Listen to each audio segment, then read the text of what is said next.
I rank where the view is nothing less than phenomenal. For how I express and project from my abdominal. The only view better, both my daddy and my mama know. No living parents, my sons give me balance. My wife is my serenity, this mic is my identity. The world is foul enough, that's why I write without obscenities. Provoking danger with broken language and spoken anguish. Begging to get hurt, why would you ask to go through changes? Yes, Lord, life's a chessboard, master the angles. Control the tempo, be the one who holds the info. Acknowledge is just as deadly as machete swings. When spoken, the truth is as potent as that Medellin. While others swear the style is free, I just let it ring. Our time is undervalued, soldiers make us better kings. My fam's on my shoulder, reaching after better things. Today I take the shot, for them I'd rather set the screen. My mama told me follow my dreams. My daddy told me get it by any means. Stand tall, make him bow to a king. But I've evolved, you can see the result. Look in my eyes when you speaking to God. Life and for those who we caught up in using what I was taught with the muse. I guess they call it proving I'm more than an artist. Penciling out my darkest while stenciling out a harvest. And storing what gets me from A to B, just like garages. Instrumental with collages. Envision what I've been drawing. Broadway to give you rhythm like the great Lena Horne. So bent on, found comfort in the storm. Find peace and on when you see them others perform. Organized chaos, outcasted like hey ya.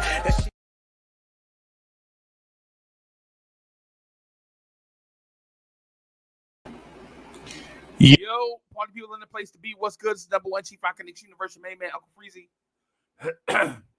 Welcome to the Sixers versus Knicks post-game recap. Let's get this party started. Knicks fans, where you at? Knicks fans, where you at? Let's go. Let's go. Virtuoso was in the building. C-Mac is in the building. What's good? Salute. The GOAT, C-Mac is in the building. Frank, what's good? I see you, boss. What's good? Yeah, man. I'm out. It's Virtuoso. It's Smitty in the building. Right? C-Mac in the building. Will Salkin is in the building. All right. All right. Let's go. Let's go. Let's go. Man, I ain't gonna lie to you, man. I'm super excited, man. Knicks win game one. We've been waiting all week. We've been waiting all week for this, man. I'm super excited, man, to be where we are. I ain't gonna lie to you.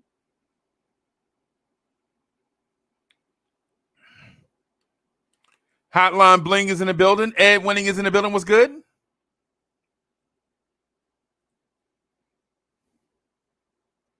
No, don't tell me Devin Haney lost. See, now I gotta check. See, now I gotta check. See, now I gotta check. Dang, see, Yo, Big Mike in the building. What's good, man? I was all set to talk about Knicks, man. Oh, let me see. I'm looking for the Knicks box score, man. I ain't worried about. Where's my Knicks box score? I'll worry about Devin Haney later. Where's my Knicks box score at?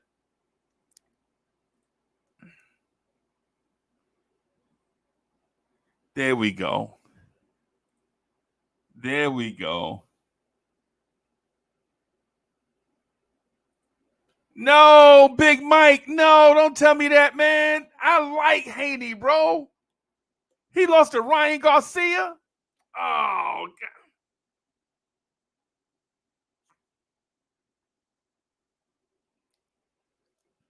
Kev Guapo was in the building. Salute. We gonna rock for a little while, y'all. So, we not in no rush and none of that stuff, man. It's gonna take our time. We're gonna rock. I'm gonna field y'all questions. I want y'all to be active. Man.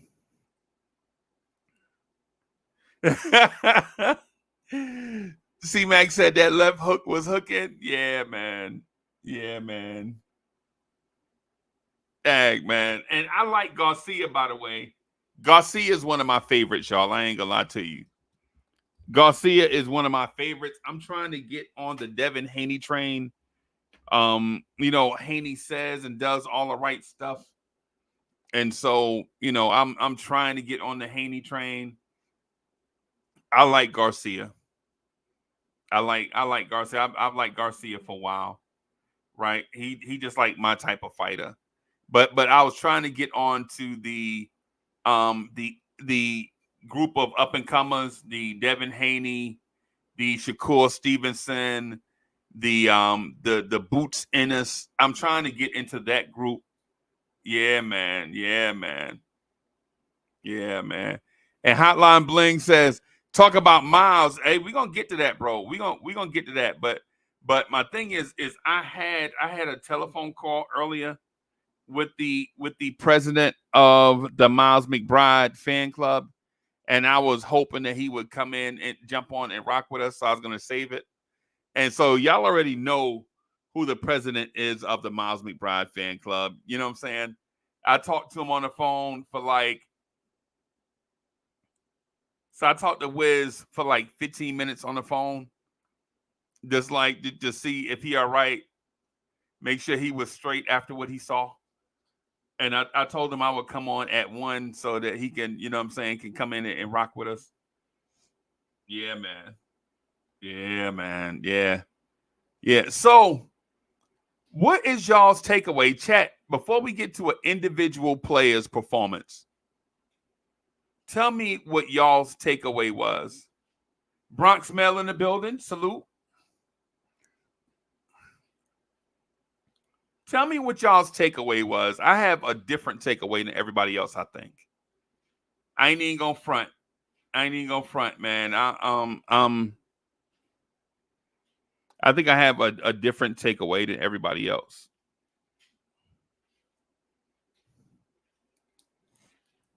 Yeah, chat. Let me know what y'all think, man. Let me know what y'all think.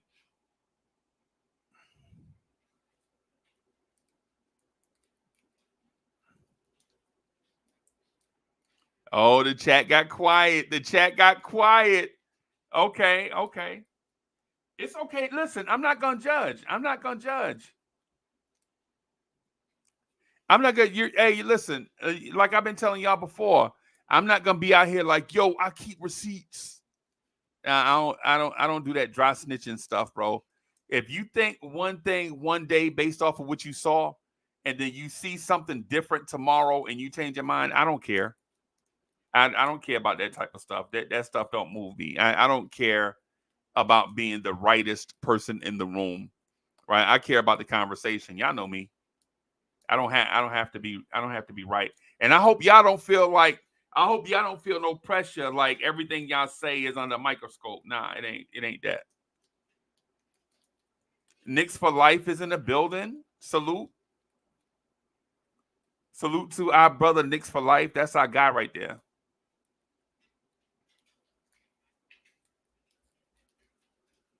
Yes.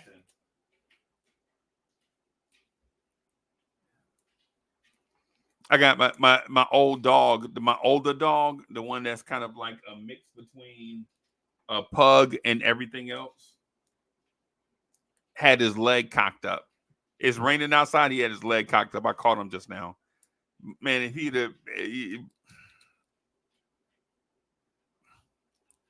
yeah, man. Jet Life for Life is in the building. Trinity from Harlem is in the building. Salute. Endgame is in the building. Endgame is saying, I keep saying that the highlight dunk from Embiid is a metaphor for his career. Yeah, man. Yeah. Yeah. Yeah.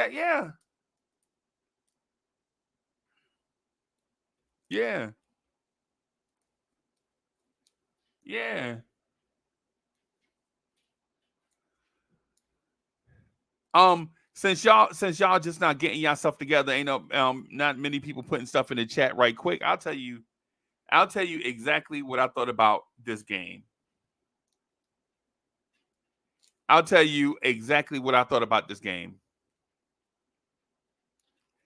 The Sixers were sharp because they played the other night. And the Knicks were rusty because they went from playing high number of minutes all season to get to this point, to being off last Sunday. They were off last Sunday, and they didn't play again until Saturday evening.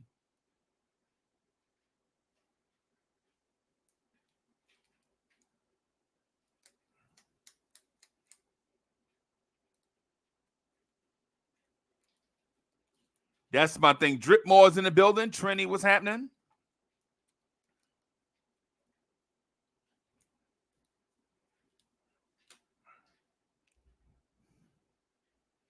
My thing is against Philly, and I'm not disrespecting Philly. I'm not going out of my way to throw shade at Philly, but the Sixers look like a team that played this week, and the Knicks look like a team that had a week off in game one. That's basically it. That's it to me, right? Game one, they should have won, and they didn't. Jalen Brunson looked super rusty and out of rhythm. They didn't beat us, right? They didn't beat us when they should have, right? And now that the Knicks are back into the swing of things, I can't see Philly winning another game. That's what I think.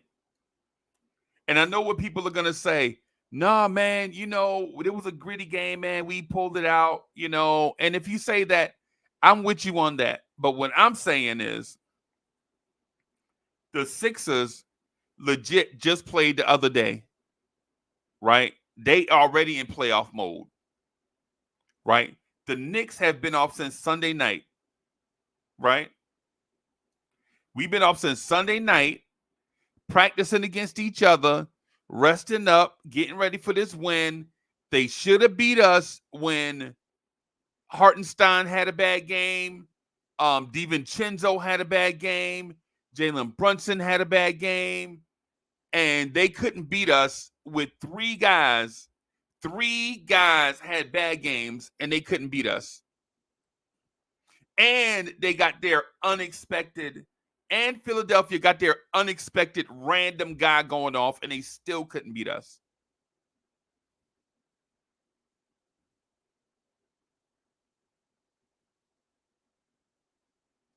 They got their unexpected guy going off, and they still couldn't beat us.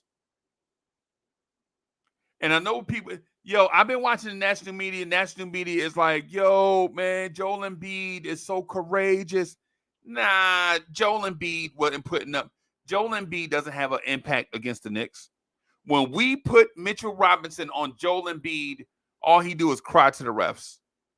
I don't want to hear that sympathy shit, man. Listen, you ain't get ready to chat. Y'all, listen, I'm not going to feel sorry for another team because they have a guy injured.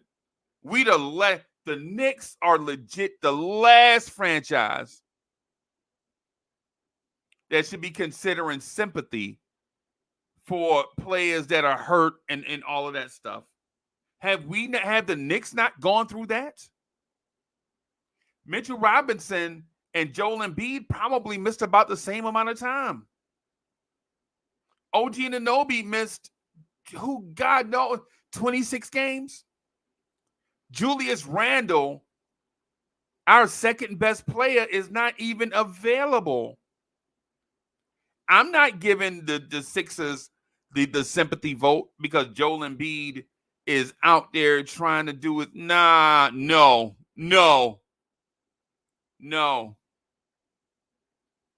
Undios is in the building. Salute.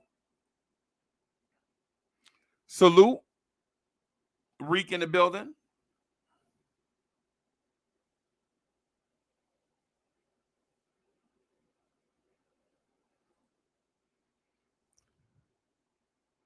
Right. Yeah, Miguel P., I'm with you, bro. I'm with you.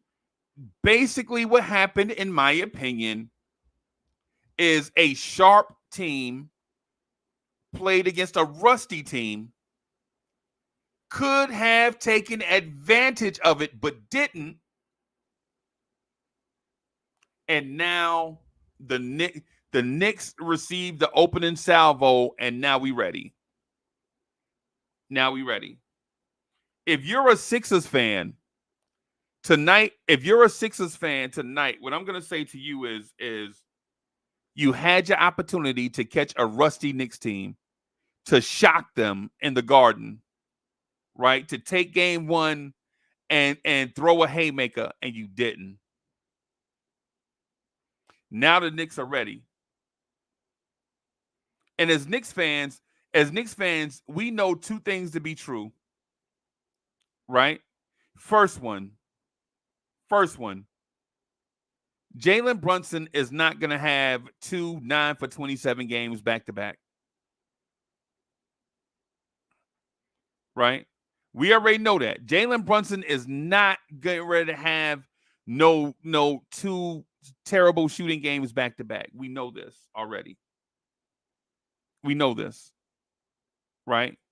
We know this. The second thing that we know to be true, now that we figured out how Joel Embiid wants to play on his injured leg, we already have all the adjustments. We adjusted to them and shut them down in the second half. If y'all remember, if for those that watched the game, remember Philly had a double-digit lead on us. Philly had a double-digit lead on the Knicks, and it looked like the Knicks sleepwalked into the game, but they didn't. They were just rusty. It happens. It happens. That was their chance. That was their chance.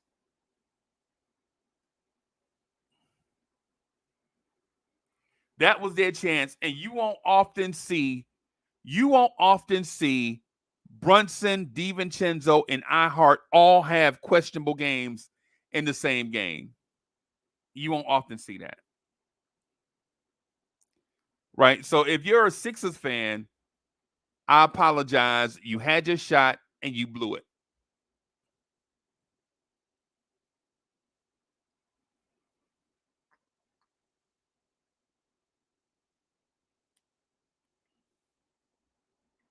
You had your shot and you blew it. Right? You legit had your chance to beat the Knicks. The Knicks were rusty, and you could tell they were rusty. Right? It wasn't that they didn't care. The Knicks were excited to be on the Garden was rocking. But when you go 7 days or 6 days in between games, you're going to have stuff like that. You're just going to have stuff like that. Aboriginals in the building says no sympathy when we had start. Yep.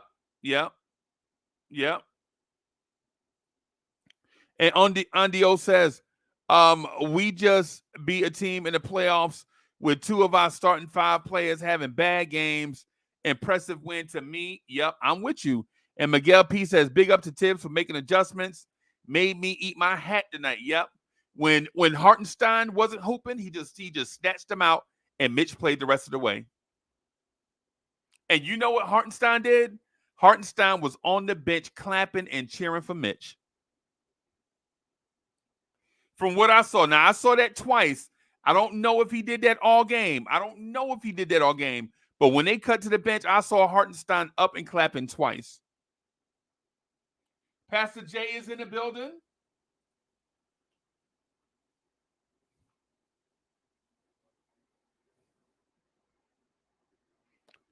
Salute to my guy, Pastor Jay.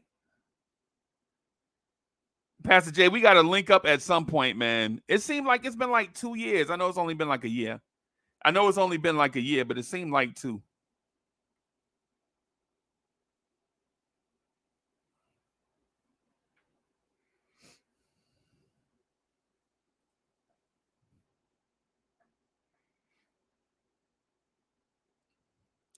Tonight was a classic case of a team that had just played the other night, playing against a team that was rusty because they hadn't played in a week.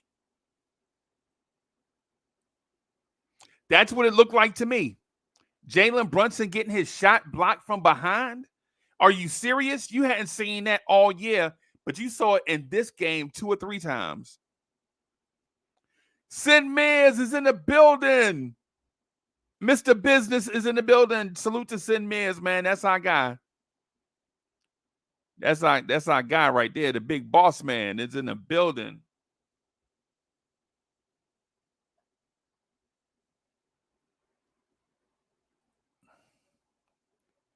Yeah, man. Yeah, man. Yeah, man. And so when as I went around, I was watching other Knicks content creators and comments and MSG and SNY and a bunch of stuff, bro. And I was, as soon as I saw it, I was like, yeah. Nah, I don't believe none of this. And y'all pardon me for being an individual, but the main reason why I'm an individual, and it's like y'all, right? Y'all have been through so much stuff in y'all individual lives. Most of it is none of my business, right? Y'all have been through so much stuff in y'all individual lives that when people show y'all something, you be like, nah, I need to make up my own mind, right? And that's what I saw tonight. What I saw, after the game was over, like at about halfway through the fourth quarter, I was like, you know what? They just rusty. They just been out for so long. They 6 days. They ain't play nobody. The Sixers just played the other night with a season on the line, basically with a season on the line. So they already in playoff mode. The Knicks is in second seed mode right now, where they had a whole bunch of days off, and you can tell kind of the way we came. Jalen Brunson getting his shot blocked from behind twice in the same game. You don't usually see that.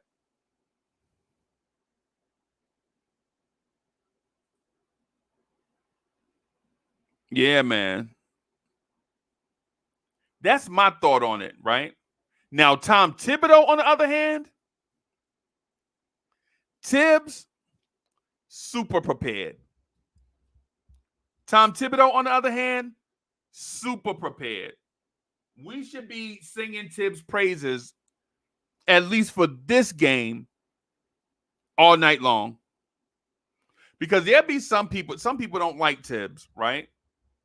Right? I like Tibbs. Some people don't. And I'm not trying to be divisive or start an argument or any of that stuff, right? But I'm going to tell you this. When Deuce came in the game hitting and Dante wasn't, Deuce got the majority of those shooting guard minutes the rest of the way.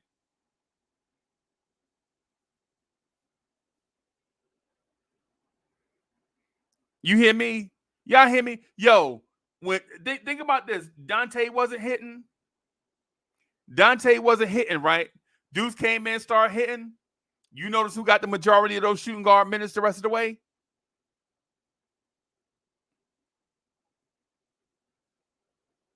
And Hartenstein couldn't stop Embiid down low. Pause. Hartenstein was getting Embiid was a bad matchup for Hartenstein. Let me just put it that way, because I don't want to criticize Hartenstein. You know, that's my guy, bright skin love in the building. Bright skins got to stick together, right? But my thing is this: when Hartenstein his game was off, looked like Embiid was taking advantage of Hartenstein, he put Mitch in there, and Mitch played the rest of the way.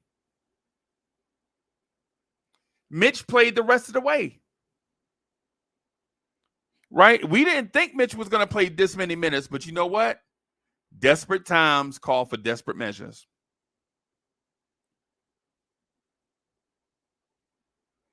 Desperate times call for desperate measures. It's just what it is. There's no time. We don't have time for ego. We don't have time for that. Right? I also want to point out the fact that Bogdanovich was super aggressive, y'all.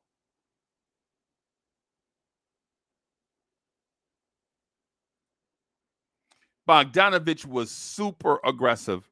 Bogdanovich legit, yo. I'm going to say this. It's going to sound crazy. I think Tibbs has confidence in Bogdanovich, y'all. Now, all of his shots didn't go in. There was some that looked like, man.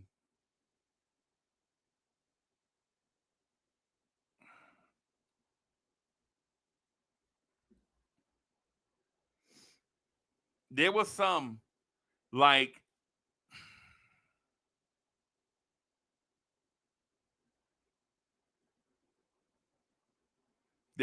like man.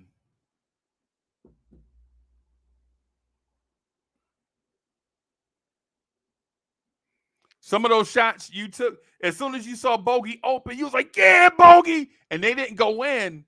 But the fact that we were cheering for Bogey when Bogey was open, hey, yeah. All I'm gonna say is this. I'm gonna point this out. This will tell you what Tom Thibodeau was thinking. Right? Right. Bogdanovich played more minutes tonight than Dante DiVincenzo. That right there should speak for itself.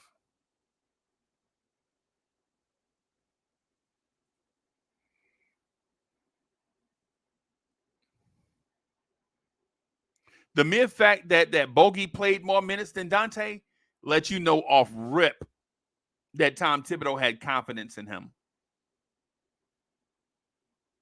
And when he was releasing those shots, you were like, oh, okay, Bogey.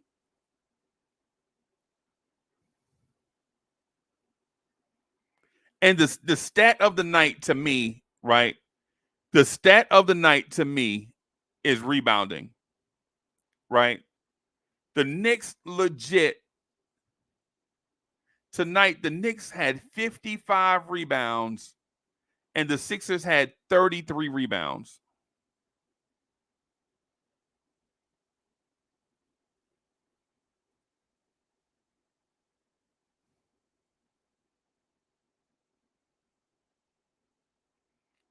G Money in the building. Salute. Salute.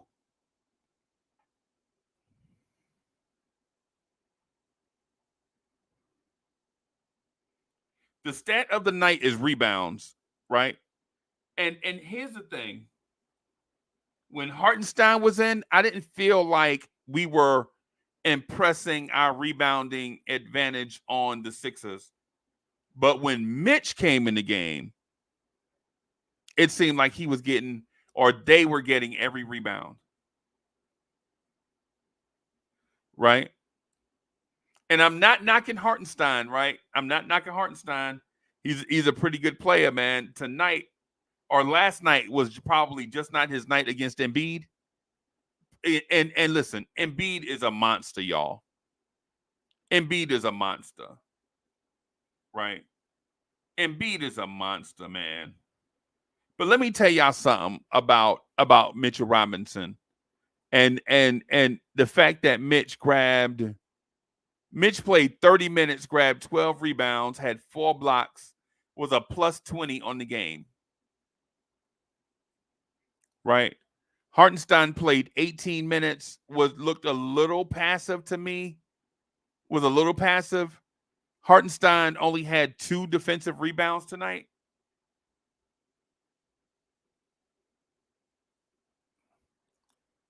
The fact that Hartenstein only had 2 defensive rebounds means, we got to close out possessions better. And I'm not bashing Hartenstein because Joel Embiid is a monster.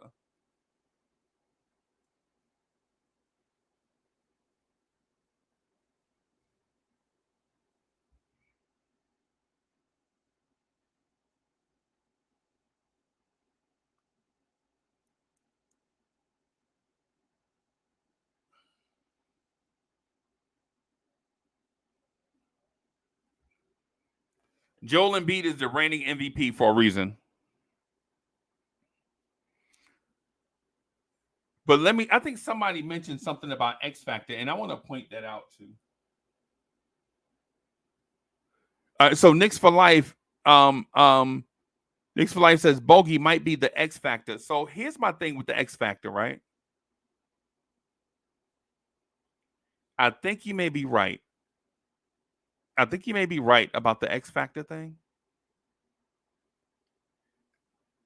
But also, I think we may I don't know why that does. I don't know why that does. It never does right when I wanted to do. It never does right when I wanted to do right. Okay, well, whatever.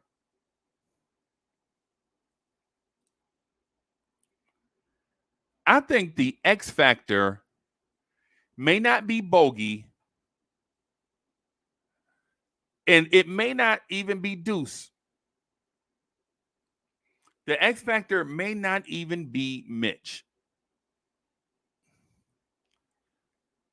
I think today's X factor and just today, or just the game one X factor, right? Just the game one X factor to me was the coaching staff. The fact that they were willing to make adjustments in real time, the fact that they were willing to just make adjustments on the fly, right? Well, like for instance, when you saw OG Anunoby guarding Tyrese Maxey, and we were given layups at the rim, we were like, okay. So if OG guards Maxey, they're going to pull Hartenstein away from the rim, and those guys are going to be getting layups at the rim because Josh Hart is too small. Right? So the adjustment is have Deuce guard Tyrese Maxey, and then have OG Anunoby on a weak defender playing center field, free safety. And all of a sudden, you saw all those runs to the basket dwindle. I'm going to say the X factor for that game was Tom Thibodeau. Who the X factor going forward is going to be, I'm not for sure. I do believe it may be Bogey. It may be Deuce. One could even say today's X factor was Josh Hart. Anybody like the way Josh Hart finished this game? I know IKBM Dre don't like. I know Dre don't like the way Josh Hart finished the game. I'm not going to tell you what he said, right? I'm not going to tell you what Dre said, but if you're a fan of the show and you've been around, you could probably know what Dre was saying about Josh Hart.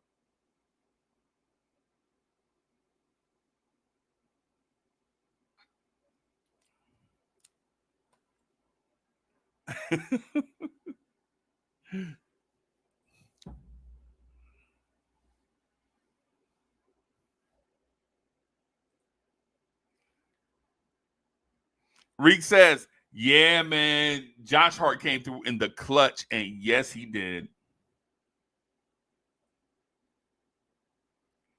Yes, he did. And so a lot of guys came through when we needed them the most. A lot of dudes disappeared today. No big deal. It's only one game in a 7-game series. The Knicks have the advantage. But my thing is this. My thing is this. My thing is this.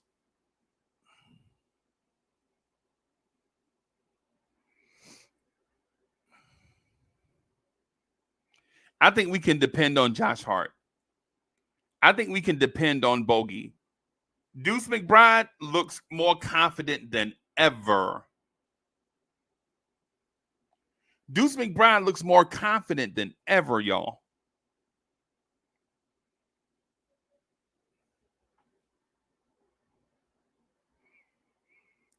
I think Tom Thibodeau pressed or the coaching staff. I want to give credit to the entire coaching staff, right? The entire coaching staff, I think, did an excellent job of game planning and in-game adjustments.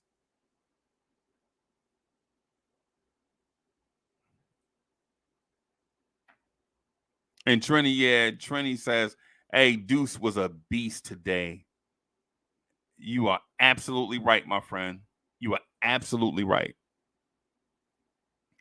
And Reek says, Josh need to get out of his head. He's a good player and just let it fly. He did. Bim, yeah. Yeah.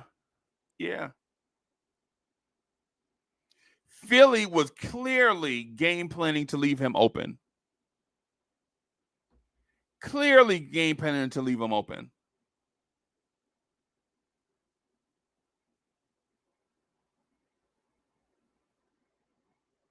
Clearly.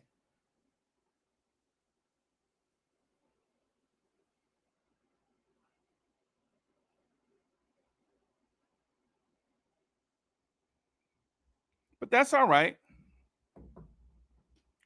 Game 1 is in the books. Game 1 is in the books.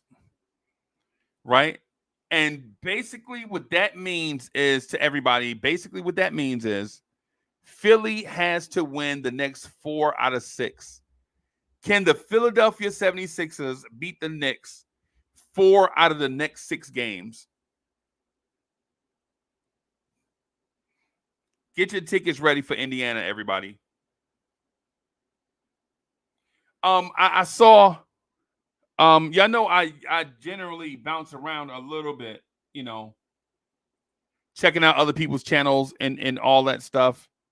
Romeo's in the building. Let's go. Let's go. Reek says the Sixers wasn't respecting Josh shot. He started the game with a 3 and he ended the game with a 3. Bim. Yeah. Yeah.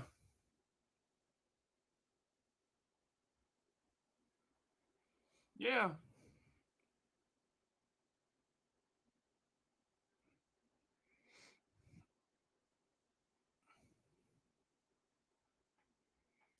Game 1 is in the books.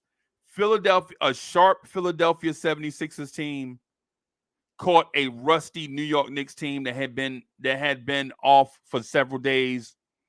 They had their chance to do whatever. They didn't do it. And now they're about to find out what a sharp Knicks team can do going forward. They had their chance and they blew it, basically. And Romeo says Hart got to keep knocking them down. Yeah, or taking them. Josh Hart got to keep taking them. You can't make them if you don't take them. Right? Anybody disagree with that? You listen. It's like Mitchell Robinson in those free throws. You can't make them if you don't take them. Was Mitch not clutch when he knocked down those 2 free throws? When Mitchell Robinson knocked down that first free throw, you could see all the energy come out of the 76ers, right? But when he hit that second free throw, it was over. It was over. And y'all listen, y'all know it because y'all know it because of the mere fact that when we got there's my man. I've been waiting. Wiz, I've been waiting on you for like 40 minutes, bro. Let me put the link in the chat for my guy. I've been waiting for this moment, bro, so that you can high step legit. So you can come so Wiz can come in and get his credit. Right? When people are right, bro, I want to give them their credit, bro. It's not about me. Yo, listen, in life, and you're around people, bro, you should celebrate when people win. Right? If you're around somebody and they winning, bro, celebrate them, man. You know what I'm saying? And Wiz was right on this about Deuce for like 2 years. Wiz was right about Deuce for like 2 years. Wiz, you remember when and so Wiz and I have this thing, right? I love Deuce as the person, right? I like Deuce the person. Like it's something about him that I just like, right? I just like something about Deuce McBride. Right? It's just something that I like about Deuce McBride. Right? I just think he a good kid. I think I like him being a Knick, right? But when Wiz and I used to talk about Deuce, people would say stuff like, Deuce need to work on his handles. Deuce needs to do this. Deuce needs to do that. And I kept telling Wiz, I think I told Wiz like 2 years ago. This is like when I first met Wiz, I guess. I told Wiz that Deuce is not going to be Chris Paul. Deuce is a Bob Huggins point guard, right? Right. Think about Deuce McBride in a Kyle Lowry type of sense. Like Deuce is not going to be Chris Paul. Deuce is going to be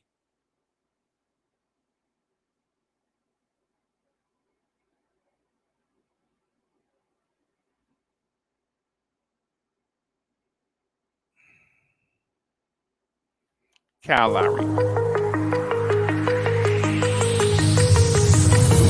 Do you remember how you held me then? Now you've got me reaching out.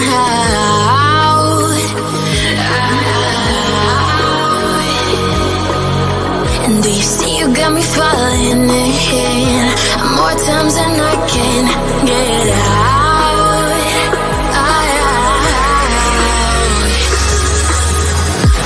Down in the deep of my mind, I crawl for you and you're always inside.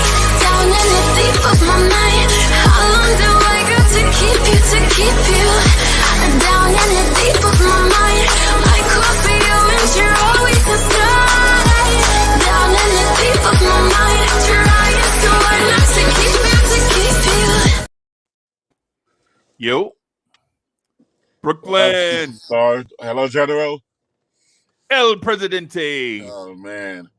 The wife sent me on a wild goose chase back to her commercial kitchen to pick up something. And then I didn't have the key to get in. So I got to go back home, get the key, and go back. So half an hour drive each way. Lovely. Awesome. So, But I'm good. I'm good. So you got to make 3 30-minute trips. So you got to go all the way back, then go all the way back, and then once you retrieve it, then you can go home. Precisely. Awesome. So I told her, I'm going to go find me a turkey burger before I come back. I got to replenish my energy. All right. So that's going to be my excuse why I'm going to be on the podcast. I'm having a turkey burger right now. Yeah, man. Yeah, man. Yes, sir. So Did you mention Deuce? Did you mention Deuce? But I want to keep you on that other track you're on. Keep on that Mitch track. Mitch foul throws. The Mitch foul throws was like pop that balloon, and the air just went out. Yeah. Wave Spaces in the building. Salute. Mr. Rocket is in the building. Mr. Rocket has the dope shade. Mr. Rocket has the dopest glasses game in the business, bro. Wave Space got the dopest lenses game in the game, bro. Salute. But you remember the conversation when Cats was wanting to throw Deuce away, and because he was not a Trae Young type point guard. Remember that? Man, I have receipts. I have screenshots that I kept. I said, okay. Right. I mean, I know maybe by a little superlative. I probably was a little bit high strung when I put in CP3/GP/Steph. Yeah, that was a Stockton. little bit. Yeah, maybe it's a little bit. Yeah, a little something. Okay, but when they were coming back hard, like he shouldn't even be in the NBA. Okay. Yeah. He'll be a defensive specialist and he'll get called on once in a while. But why is he in the game? Oh man, I heard so much stuff. Yeah, I heard so much stuff. Yeah, and my thing is this, right? I think at times we see others and we want that stuff so bad that we try to force the stuff that we have to try to be that stuff. Like for instance, give you an example.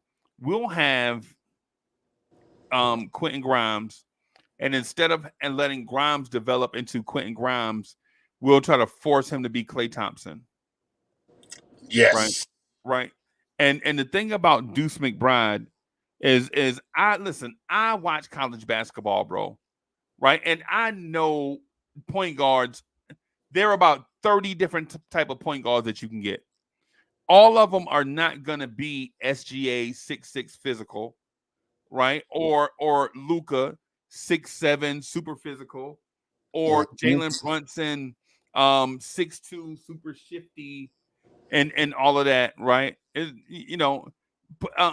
Point guards are gonna come in all shapes and sizes. Right.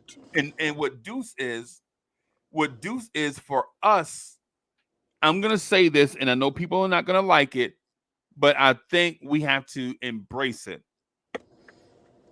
Deuce for us is this generation's Charlie Ward type, right? Right, where pound for pound, he may be the most athletic guy on the team. He's the only guy on the team that you could probably see playing multiple sports, right? Yep. Like some of these guys, they're big and they're athletic and stuff, but you can't see them being multi-dimensional like Deuce, right? Like, because think about this: who's the faster point guard, Jalen Brunson or Deuce McBride? It's Deuce. Yep. Which point guard jumps the highest, Jalen Brunson or Deuce McBride? Right. Yep. And so when you think about these type of things, I think what we should be thinking is if it took a second round pick, 3 year dude, and Wiz, before you hit the ejector seat on your car, just hear me out on this, right? Because it's gonna sound like I'm reaching, but I'm not. Right. Say you go to a high school that's known for basketball, right? Mm-hmm. And then say you're kind of decently recruited to a legendary college program, right? Known for, for a guy that's known for having success in the NCAA tournament. Okay. And then draft night comes and you're a second round pick because you may not be the prototypical size that teams look for at point guard. But you have potential, right? Right. And then say it takes you 3 years to really crack the rotation, right? And then the playoffs start. The playoffs start in your third year, and then you have a breakout game in the playoffs. What player do you think I'm talking about? Our current floor general. Who? Jalen Brunson. I'm talking about Deuce McBride. Oh, of course. I know. I'm talking about Deuce McBride, right? I do the parallel to the path, but I was hoping you were going to say Deuce so that I can clip it and put it on Instagram. But I was hoping, but it'll be other times. I was gonna say Deuce, but I said let me just go ahead and say that the parallel. The parallel is Jalen Brunson. The player is Deuce McBride. The player is Deuce McBride. Right. And you gotta edit it. You gotta edit. You can edit it. And I gotta. Okay. Deuce. Yeah, I was hoping you were gonna say Deuce McBride so that I can clip it like the 15-second thing to put on TikTok. Oh, okay. Man, I missed my opportunity. Oh, okay. Yeah, and then I couldn't tell you because I needed to get your natural. You know what I'm saying?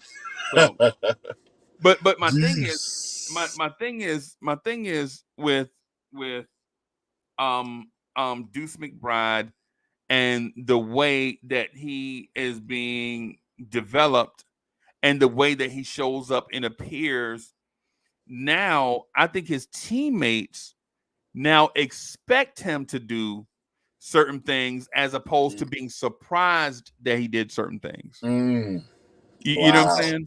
And so think about this. When Dante DiVincenzo left the game, when Tibbs benched Dante, right? Tom Thibodeau placed unbelievable faith in Deuce McBride for the rest of the way. I know. Dante DiVincenzo was benched, bro. Oh man, that was wow. But Wiz, was that the right decision for the coach?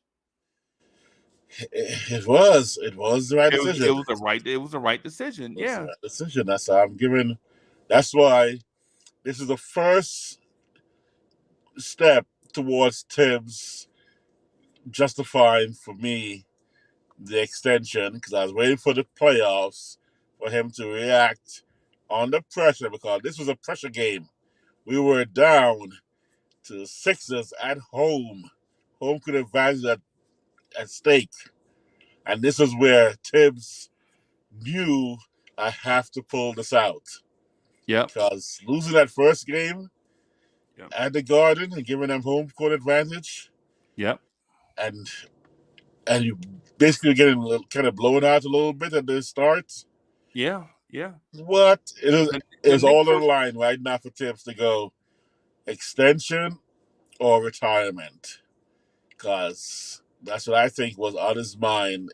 Or maybe not directly, but he knew I can't let this happen. And for him to actually think clearly enough to recognize where are the points that I need to make these moves.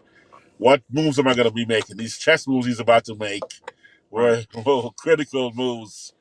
One or two blunders and game over. Checkmate. Right. But he goes, man, let me go ahead and slide the bishop over here. Right. Oh, I see. Let's cut this board in half. Let's cut this board in half. Yeah. Oh, Yeah. Man, Tibbs. Okay, you know what? You haven't seen me do this. Tom Thibodeau. My first time, because I've been waiting for the playoffs to do this, because I never, ever said Tibbs was a terrible coach. I said Tibbs is a Hall of Fame regular season coach. Right. A Hall of Fame regular season coach. Okay. And I was waiting for me to say, Tibbs has proven to me that in the playoffs, this is still the man that did the regular season that's ready to take us to the next level. And I'm actually giving him accolades right now. I actually see it. Right. I know it's one game, so small sample size. But I think it was too obvious. It was too easy for him to actually have gone back to his safe zone instead of going forward to where he's been going and making the move. When you talk about Deuce, by the way, you used to always say it about players. I don't know who it was that you talk about, but it was like his second or third year, and you go, he has played the equivalent of half a season. So he was technically still a rookie. I forget who it was. You said it about a year or so ago. So Deuce is the same way. If you add Deuce's minutes up for the first 2 years, it wasn't even half a season. Are you talking about Kyle Lowry? Are you talking about? Are you not for real? Remember, because we had a conversation. I don't think it's Kyle Lowry. No, it was a Nick. It was a Nick. It was either last year, year before. You were going. Maybe it was Grimes, whose minutes did not equate to a full season. Yeah, that was Grimes. Yeah, it was Grimes. Yeah, that was Grimes. Yeah, and same thing you can say about Deuce. Deuce first 2 years, all his minutes combined, and even games played combined. And if you throw away the garbage minute games, especially, I don't think Deuce hit 80 games for the past 2 years. Nor if you add the minutes of, let's say, average 30 minutes a game player, he wasn't even at 40 minutes total minutes played for his first 2 years. Right. So almost in a certain sense, right now, Deuce is in his second year of NBA play. Right. Actual playing experience is in a second year. Right. And dropping that 21 today, hitting those threes when our captain, our general, our leader was having an off game in that first half. Right. Coming in with a, I gotta say, an old Bojan and a somewhat recovering Mitch. Yeah. And those guys are the ones to pull us back from the edge of failure. Right. Man, what a game. What a game. Man. The thing is with guards, and I think y'all see it with Scoot Henderson this year, that certain guards just need a little bit more time to develop and know how to control the game offensively and defensively and be able to think the game. Now, there are some guards that step right into the game and that are explosive offensive dynamos. They just know how to score, right? Your Ja Morants and players like that, just scoring dynamos, right? Defensively and controlling the game and all of that stuff, maybe not as much. But give me a Kyle Lowry. Yeah, man, and I'm not even gonna lie to you, bro. If the Knicks would have signed Kyle Lowry as a waiver wire pick, I wouldn't even been mad. I know. You know what I'm saying? I could see a lineup with him and Deuce off the bench. Yep. Oh man, imagine. Yeah. Actually, I have 3 different possibilities of that were available of what could have been, besides what we talked about earlier. Whether it's Lowry, even I would even see Buddy Hield, but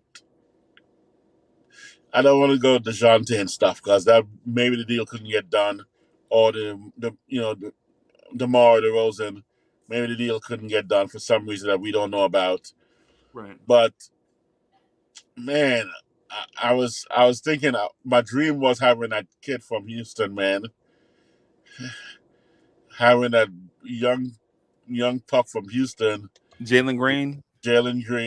Oh man, and have him grow up with Deuce, and those 2 running the second team. Oh jeez. Yeah. Yeah, and chat.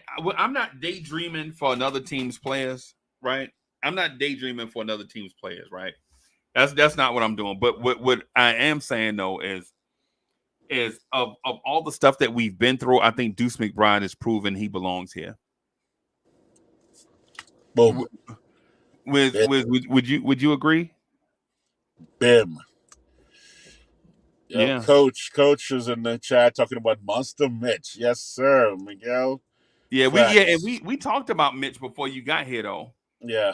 We talked about it, we had the Mitch and Hartenstein conversation like in the first 2 minutes or so. Which was a true dagger though? Was it true dagger, Hart's threes, or Mitch's foul shots? Which were the true daggers? Because both of them were like daggers. Like for the sake of this exercise, because right before you got here, I mentioned Mitch's free throws. When he hit both, you can see them get deflated. Right. Like remember when he hit the free throws, and then they came down on the other end, and we got the ball, and they should have been fouling, and they didn't. Mm-hmm. I think the play before that was Mitch's free throws. Right. Like Mitch legit sucked the energy out of them. And I'm just going there for the sake of, because you gave me 2 options, and out of respect for the options that you gave, I'm just going to go with Mitch's free throws. But if it was a fill in the blank question, right? What I'm going to say is legit. I think that 3-point shot that Mitch blocked out of bounds. Ooh. Remember when they were coming back and Mitch blocked somebody's 3 out of bounds? Yep. Yeah, I think right there they knew they were dealing with a monster. Oh man. Oh yeah. Right. Wow. Man, what a game. What a game. Bro, I mean, I was actually confident we were going to come back. And we were rusty. I know. That's exactly what. That's what. So I said about my 4 guys. I said Dante, Brunson, iHeart. I'm going to put iHeart in there. And even OG to a degree. Right. Looked a little rusty. Looked like they did too much time off for them to get their whatever it is they need. The gears grinding again. I mean, they're probably like, old tractor trailer needs to get downhill, and it's going to pick up speed as it goes. But once they start moving, and I think at the end of the game, towards the end of the game, OG started showing that, and Brunson too. So it's showing. There we go. We're in gear now. We can start pick up steam. Yeah. I need Dante though. This will be the strangest season ever at shooting guard. Grimes to Dante to Deuce as far as someone taking over someone's spot, even though it was only one quarter. Yeah. This was very strange. This was a very Right. that was shocking to me because I just could not see. I would never 6 months ago, even me, Deuce Hive General, CEO, CFO, COO, Kim, Secretary, janitor. Secretary, Yeah. I would have never said in October, okay, game one, 76ers, close game. Right. Dante DiVincenzo sit on the bench. Grimes will be gone, and Deuce McBride will finish the whole quarter. Right. I'd have never. I would have. Yeah, I couldn't. I'd have bet money against it. At least as 2 weeks ago, 2 weeks ago, you would not have been even imagining that Deuce McBride and Mitchell Robinson would be finishing a playoff game. Oh man, Right. exactly. Now, yesterday I did say to the Queen that my X factor is Deuce. Of I course did you did. Oh, predict, man, of course you did, bro. Come on, really? but of course, yeah, of course. I mean, my starting X factor was iHeart and OG, but Okay. my X factor overall was Deuce. And I did say I'm betting on Deuce this playoff to average 18. Deuce? 16 to 18. I did, yeah, I said a week ago. To average 16 to 18. That means because I said some games he may put up 22, and then one game he may put up 12. But that average will be 16 to 18. He's going to get, you know, Somewhere two between 14 and 18. between yeah, he's going to average exactly. He's going to average between 14 and 18, but he's going to put up sometime a 20-point game, and a couple of times a 12-point game because he won't get the minutes. He'll get 8 minutes, if that, because Or he may Dante. not get the shots. Yeah. He may not get the shots. Yeah. If he gets the shots, he's putting up 16. Right. Right. So, and I didn't expect this many shots, this much time, and that kind of start. He would not be the one, and Bohan too. Bohan also. I would never have guessed that those two coming with Mitch, those three coming in, because everyone's talking about the non-Brunson minutes. Yeah. Oh man, the non-Brunson minutes were well taken care of this game. Yeah. I think that's I think the non-Brunson minutes is a buzz phrase that Knicks fans create. Mm-hmm. You remember when people used to argue over Tom Thibodeau's rotations? Yep. Remember that? Oh yeah. Remember when the narrative used to be that Julius Randle is mentally not stable? Remember that? Remember when that was the narrative? Yep. You remember the narrative where it was like Julius Randle has to prove it to us in the playoffs? Remember that? Oh yeah. Yeah, you remember when the narrative used to be RJ Barrett is improving incrementally every summer he bring back every year we have like buzz phrases and narratives. Yeah. And so my thing to that is this, bro. I'm not even gonna lie to you. The team has improved so much, right? That the buzz phrase thing to me now is starting to get corny. Like the non think about the non-Brunson minutes, right? Think about that term. Chat, think about this, right? And I'm not saying that I'm smarter than everybody. That's not what I'm saying. What I'm saying is I'm realistic, right? Think about this. If you have the Boston Celtics, right? And Jaylen Brown and Jason Tatum go to the bench, right? You are going to have the non-Tatum and non-Brown minutes, right? Mm-hmm. If you expect a player off their bench to come in and put up Tatum and Brown's production, then what do you need Tatum and Brown for? Actually, let me do a pushback a little bit. I think there's some of our smarter analysts and podcasters who don't want a replacement of replacing what they do, but to just hold the fort, just hold it down, so we don't blow it. Just don't blow it. So instead of being, obviously, if Brunson is going to have us up by 6 or 8 points. So if Brunson has the lead at 10 and he goes to the bench, you want him to come back into the game with the lead at 10. No, maybe lead at 6. The worst. So there's a plus minus, like a 2-point plus minus somewhere in there. Right. Whether it's not a huge swing where he has to cut his break short and jump back in the game to save the day. Exactly. Like Right. he's had to do so many times. Yes. Right. And so my thing to that is if you have a player that is 80% of Jalen Brunson on your bench, Ooh. then what do you need with the Jalen Brunson minutes? Jeez. Right? Because think about what you're saying. Because what you're saying is Jalen Brunson at 100% gets you a 10-point lead, right? And you want the lead to be 8, right? So does that mean the unit that comes in to replace Jalen Brunson is about 80% of that Jalen Brunson unit? Wow. No. In the NBA, and I know it's gonna sound crazy. In the NBA, you want a top-heavy roster that's deep, right? You don't want a roster that's just deep all the way across, because now you're having C+ at every position.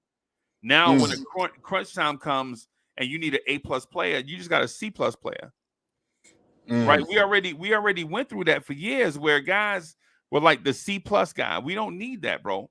Right. What I would say for the Jalen Brunson minutes is accept the fact. Think about this. You think the Chicago Bulls complained about the Michael Jordan minutes when he wasn't on the floor? No, they did not. Nobody's thinking about the minutes when Mike and Scotty wasn't on, even if they were staggered. Even if you was the non-Michael Jordan minutes make me nervous. Hey, man, just lift your trophy and sip that champagne. Good point. Right. The thing is, now I understand your concern. You don't want Jalen Brunson to go to the bench with an 8-point lead and then come back into the game and he down by 10. Right. That means the guys on the bench are terrible. Yeah. Right. But if you understand it in a sense where Jalen Brunson, you're not going to have a guy that's almost as good as Jalen Brunson on your bench, or in those Jalen Brunson type minutes. Ideally, you would love to stagger those minutes, right? Like have Randall in the game when Brunson is out, so that you can still have an all-star scorer on the floor. But Randall's out for the season, bro. Right. There's no adjustment to be made right there. You just gotta have faith in the guys that are here. You know what I'm saying? And I get it. I get the concern about the non-Brunson minutes, right? But let me ask you this: what about the Brunson minutes tonight? I know. The non-Brunson guy saved the Brunson guy tonight, right? True. Now, here's the argument that people will put up, and I think it's a valid argument, is that Brunson plays against the first team on the other squad's first team. Okay. Brunson's replacement plays the other guy's second team, and so we want the second teams to hold up against the other team's second team. Okay. Don't blow it against the other second team. Our only fear is they keep their first team, and then yes, there's no way you can expect the second team to do what Brunson did, or even 80% of what Brunson did against the other team's first team. But the other team's second team is where we want to have it. So the matchup is close enough to maintain a positive enough lead or not fall too far further behind, so Brunson can get his moment to catch his breath, right, and reassess. Right. And I probably didn't explain that the right way, but basically what I'm getting at with is this, right? Let's be happy that we have Jalen Brunson. True. And let's be happy that at least we have a competent enough bench, right, that can come in and hold it down some until Jalen Brunson gets back. And like tonight, in the case of tonight, let's be excited the fact that Jalen Brunson had an off shooting night and the non-Brunson minutes actually saved the day. Mm. Okay. I Yep. absolutely, I completely agree. Right. In fact, I'm just looking at why I wanted a Lowry or DeJounte was what people think is a lacking aspect of the current team is the ball handling and the floor leadership. And so is that still somewhat unknown whether that exists? Can I address the first part first? Yes, go ahead. Yep. So bringing in a DeJounte Murray to in the non-Brunson minutes and some complimentary minutes, right? You want DeJounte Murray to come in and be complimentary, get you like 20, 21 points, about 4 or 5 assists, 3, 4, 5 rebounds, play solid defense, right? Right. Is that not what Deuce McBride did tonight? Exactly. Oh, I mean, you preach to the choir. You preach to the choir right here. I mean, this is I'm singing in the rain. Bro, I'm trying to, man. I'm gonna make you laugh, bro. So I'm trying to grow my hair back, man. I'm tired of being a baldy. So my scalp is super itchy, bro. I don't know. I might need to get me a what's the dudes that have the braids or the twists or the dreads, the thing they put on their head? I forget what they call it, but I might have to buy me one of them, bro. Hey, I'm by summertime. By summertime, I might have me a little peach fuzz on the top. I'm hoping so, Okay. but not like Stephen A. Oh no. Nah, I can't. I need to get a shape up. I need to go catch who my barbers in the chat. You want to fly to LA? Give me a shape up, man. Drip more. Yeah. Yeah. But yeah, Oh man, man. the non-Brunson minutes thing, I think is a buzz phrase to get Knicks fans worried. Mm. I think it's one of those things like when you and I have the conversation about certain topics, you can ask me a question directly and I'll answer your question as direct as I can with the information that I have, whether I be right or wrong, short term or long term. I'm gonna just answer your question to the best of my ability in that moment, right? And you bring me something like we were wrong. I was wrong about a couple of things that you mentioned in January, and I just didn't even want to hear it, right? But then I look back on it. I look back on it. Hey, man, maybe Wiz was right, right? But I'm big enough to admit that, right? Right. Like the when you were asking about Kyle Kuzma, I was like, yeah, but we didn't know. I didn't know Randall was going to get hurt, and I didn't know OG Anunoby was already hurt. Mm-hmm. Right. But anyway, back to this series, bro. I want to ask you about this series, right? Mm. Actually, let me put out John Smith's Philly was 9-0 for tonight. They were 9-0. Yeah. Boy, they made the buzzsaw.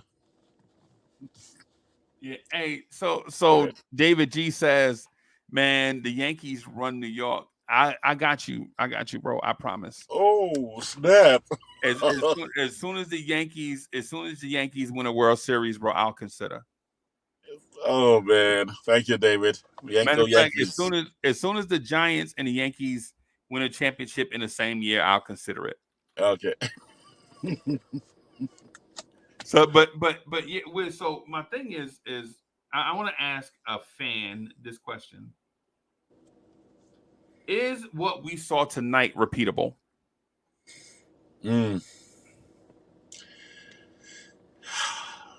So here's.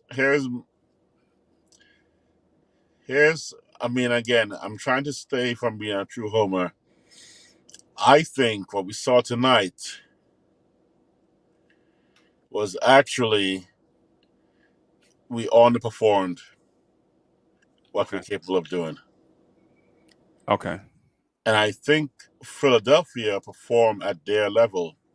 Optimally. They performed optimally. Almost optimally, but at the level that they've been doing, they could have gone a little bit above, which I think they did last game, when a Batum and those kind of cats come in and do stuff that they normally don't do. Right. But they perform what we expected of them, Okay. and we perform actually slightly below what we are capable of performing. Right. In Jalen Brunson didn't look all NBA tonight. Jalen Brunson was not all NBA tonight. Right. Dante DiVincenzo was He didn't look like the most improved player. Not MIP capable. Man, because imagine that one more game of 20 minutes or more, he'd have been in a discussion. He'd have qualified for the discussion. He's in the discussion, and the only reason why he wasn't taken out because of the rule. It's semantics. That man missed out by 9 seconds. Exactly. OG, offensively, also slightly underperformed. I think he, in the end, recovered some, but there were moves and drives and stuff that I'm like, whoa, OG. Oh, man. iHeart. Man. Where's EG 14,000 at? I need to see those numbers. I need to see, because that's not no baby Joker or Not whatever tonight. they call him. Not tonight. Not tonight. You know, I have to say, based on the fact that he has done it before, Mitch did what he's capable of doing. He did what he's capable of doing. right. Josh's performance is the only one I would look at and go, actually, maybe even let's put Deuce in there a little bit. I can see a miss by Deuce from the 3, and I can see another miss by Josh from the 3 as being their level of performance. So they were slightly overperformed, those two. I disagree with you, Wiz. And the reason why I disagree with you is you can't go by the regular season standard. True. That is true. Good point. Right. Oh, wait a second. You're right. Oh, man. Right. You have to go by with the knowledge. Come on, go ahead. Yeah, you have to go by the matchup standard. Yes. The matchup standard.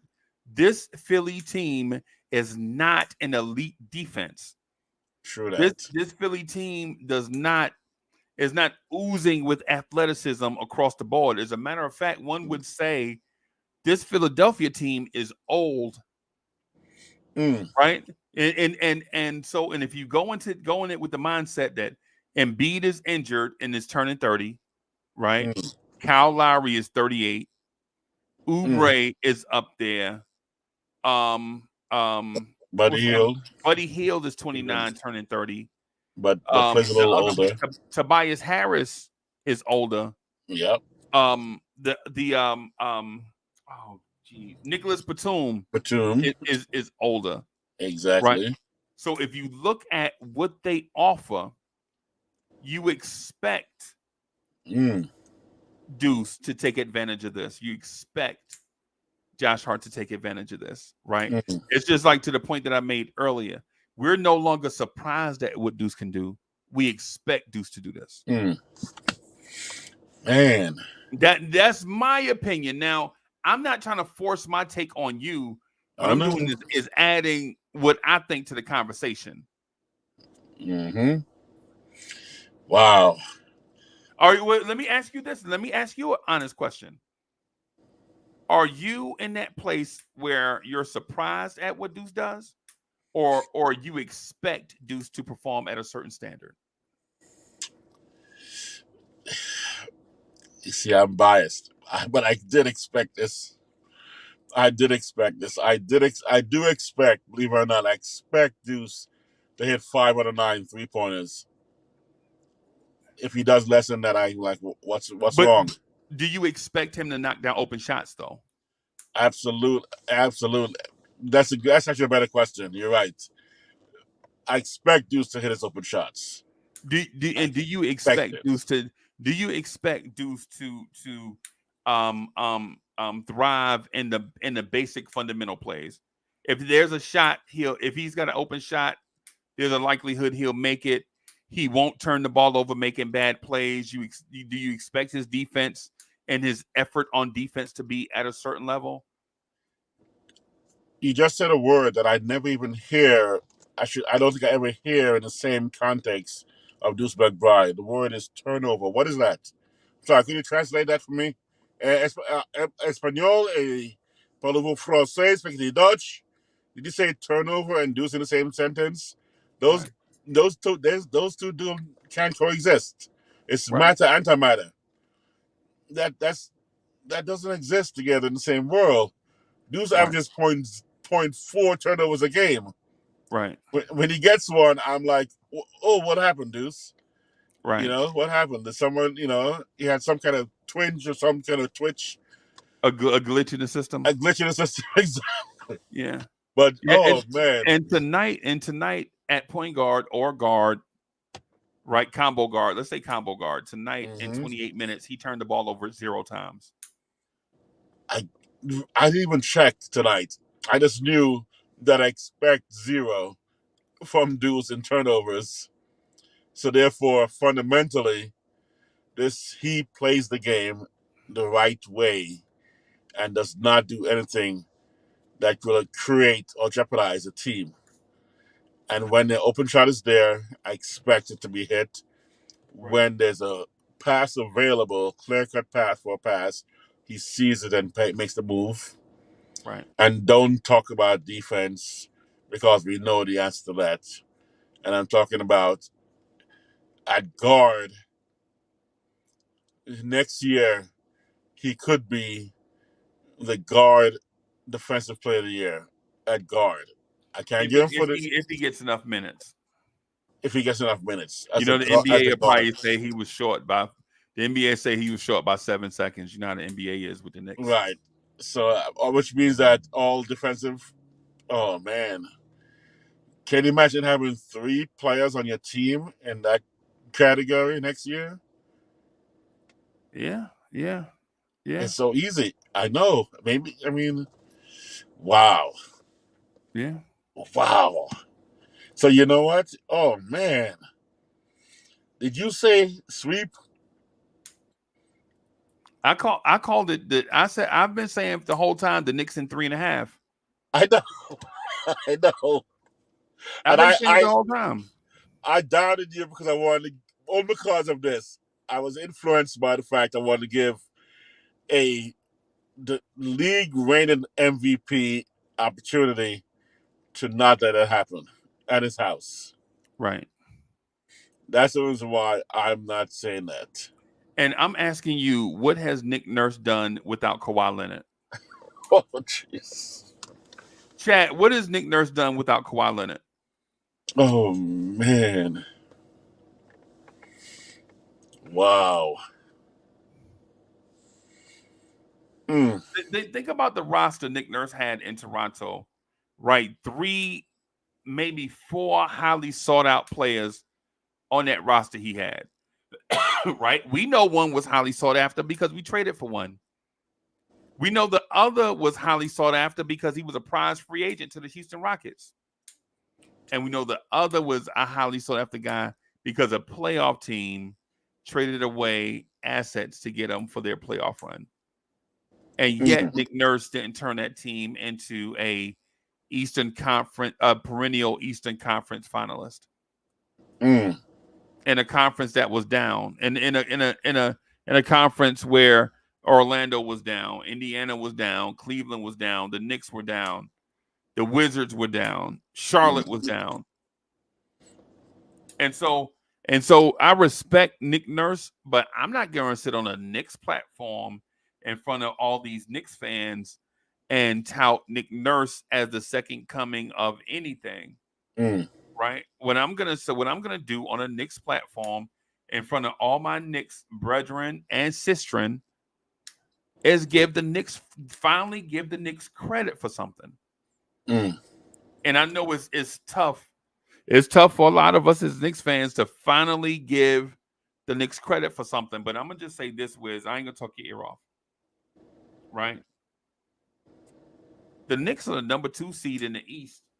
And I wrote down a list of 10 games that I went back and looked at the schedule. 10 games where the Knicks lost by 5 points or less.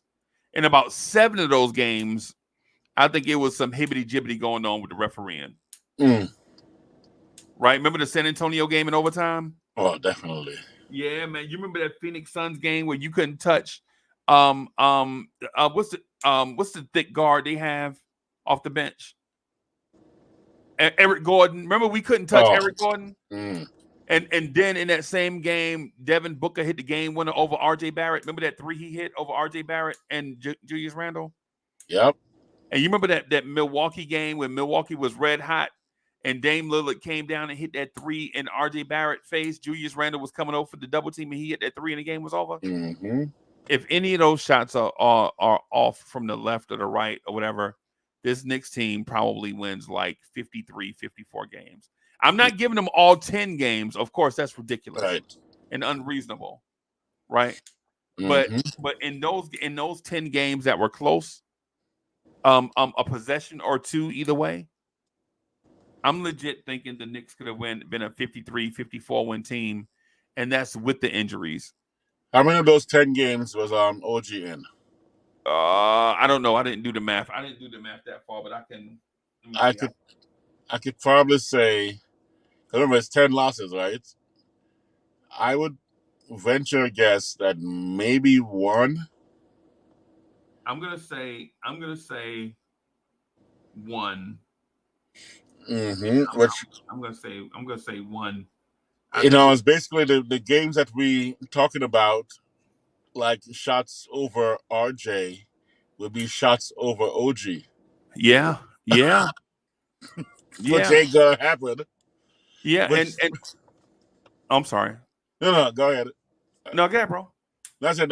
Shots over OG instead of RJ means a done shot. Means that those shots wouldn't exist. Right. They wouldn't even give the ball to the guy OG Garden. They would run the ball to the opposite side of the floor. Right. So the strong possibility is those things would not exist. Right. Due to the fact that OG would be there instead of RJ. The fact that our team for a season with OG is a 60-win team. Ooh, relax, bro. 60 wins. Let's not.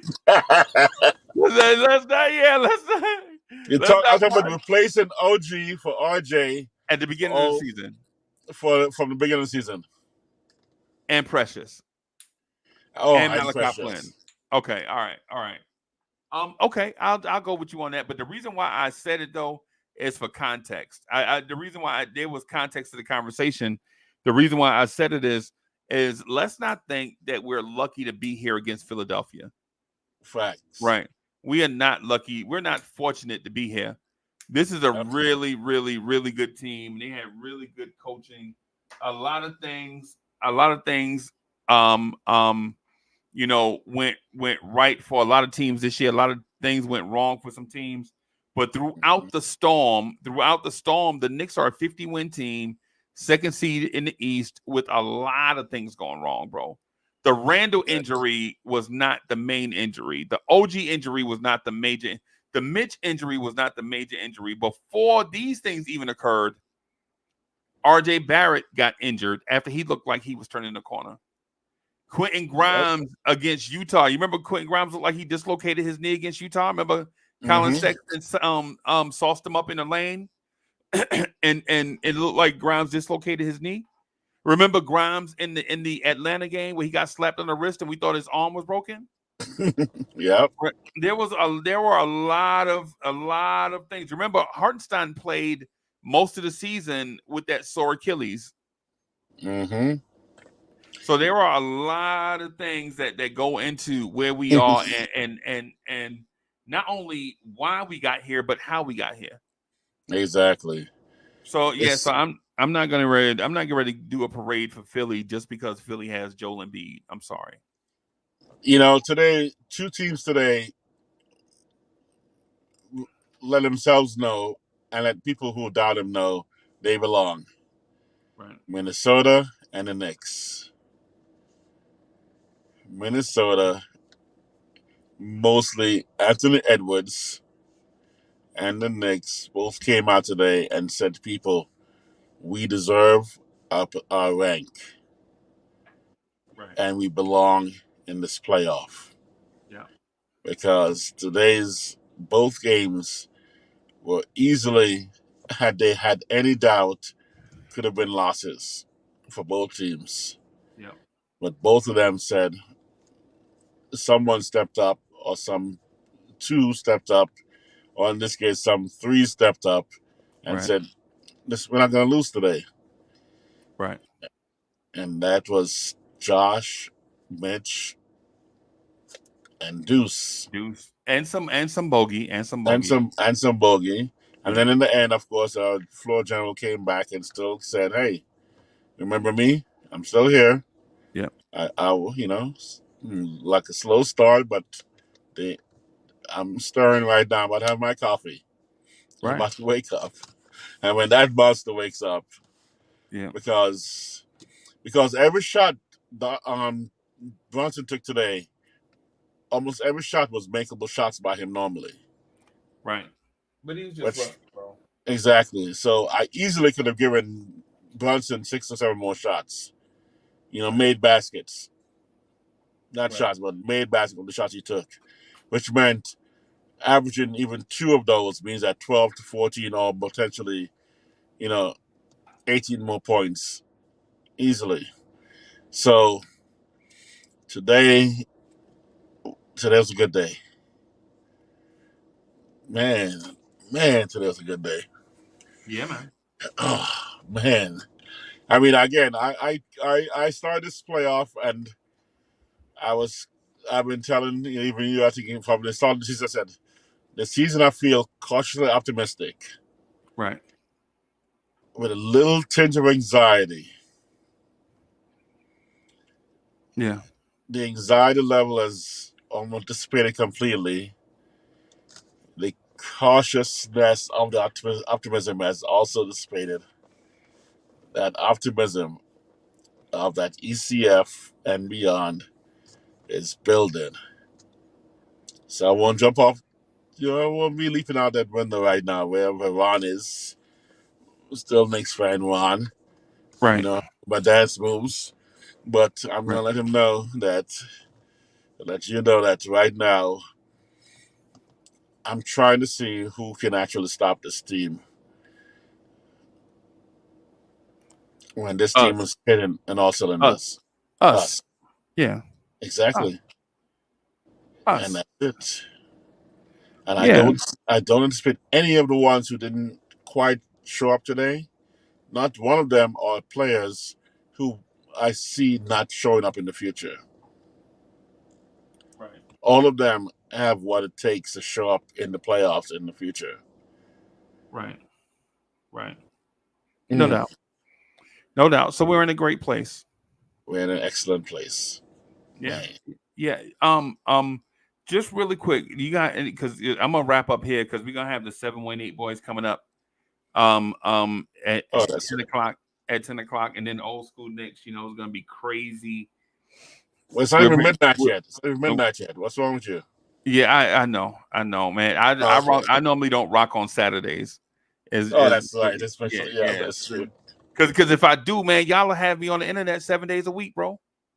Facts. So yeah. So you got one other thing before you go. You got anything to add before we get out of here? I really just want to reiterate that I've never been a Tibbs hater. I've been a show me, Tibbs, show me what you can do in the playoffs. And I am ready. I am more than ready to be on board with everyone who says, extend this man. The question now is going to be, are you going to do the freezy type of extension where you're going to actually personally going to go down to meet him, and I don't want to spit in your hand, and you're gonna dap up, bro. You're gonna dap up. You're gonna sign the contract. If Tibbs win a championship, if Tibbs win a championship, bro, he not good. He not good for the night, bro. He good for life. Oh man. Yeah, if I'll Tibbs win a I'll, championship, I'll open a little Jamaican food stand and make sure I give him free stuff outside the garden. every day, bro. Here, take I'll this to have, Coach Tibbs I'll have some chicken patties, some jerk chicken, and some curry and some goat and juice. oxtail, and say, Tiz, what you want today? Every day I'll be there. I won't cook it So myself. why I'm is gonna it buy so, from. so again? So why is it patois? Why is it not? So why is it patois? Are you not from South Jamaica? I thought you were from South Jamaica. I did, yeah. I hear that there were different dialects, right? I thought you are you from Kingston, man. Yeah, from Kingston, straight out of Kingston.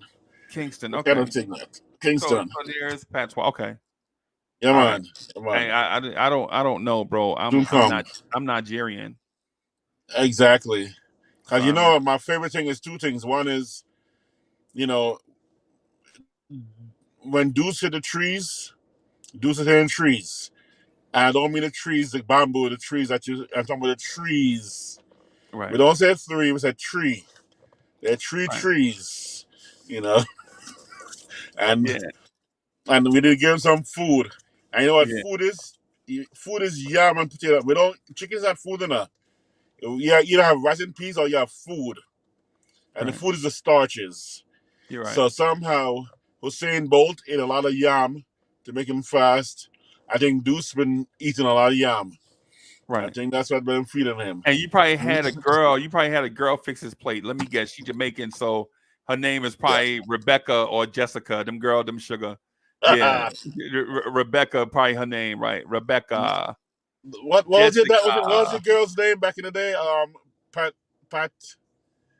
Oh, Patra. Patra. Yeah, Yeah, man. yeah, Patra.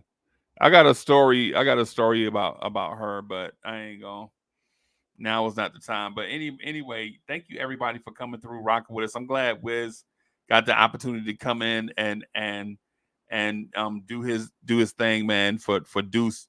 Both of us have been Deuce fans. Deuce has been frustrating at times, but when we found out he was a fan of us, it really turned on the love affair for me with Deuce.